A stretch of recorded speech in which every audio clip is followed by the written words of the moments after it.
বিশ্ব রাজনীতিতে নতুন মেরুকরণ। ইসরায়েল ও তুরস্কের মধ্যকার শীতল সম্পর্ক এখন প্রকাশ্য দ্বন্দ্বে রূপ নিচ্ছে। সামরিক বিশ্লেষকদের মতে ভূমধ্যসাগর এবং আঞ্চলিক জোটে তুরস্কের প্রভাব খর্ব করতে চারদিক থেকে চাপ সৃষ্টির পরিকল্পনা করা হচ্ছে।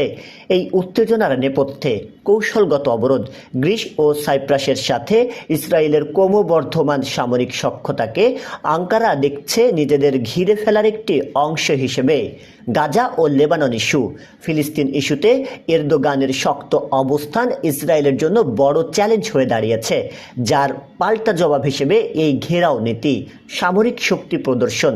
ড্রোন প্রযুক্তিতে তুরস্কের আধিপত্য রুখতে আকাশ ও জলপথে নতুন প্রতিরক্ষা বলয় তৈরি করতে চলেছে তেল আবিব। তুর্কি সুলতান কি পারবেন এই প্রতিকূলতা মোকাবেলা করতে? ইসরায়েলের এই আগ্রাসী নীতি কি পুরো অঞ্চলকে এক মহাযুদ্ধের দিকে ঠেলে দিচ্ছে? আপনার মতে তুরস্ক কি এই চক্রান্ত রুখে দেওয়ার ক্ষমতা রাখে? মধ্যপ্রাচ্যের এই উত্তপ্ত পরিস্থিতি নিয়ে আপনার বিশ্লেষণ কমেন্টে জানান এবং এই গুরুত্বপূর্ণ আপডেটটি শেয়ার করুন। শাহরিয়ার হিমেল, ডেস্ক রিপোর্ট, নবরূপ টিভি।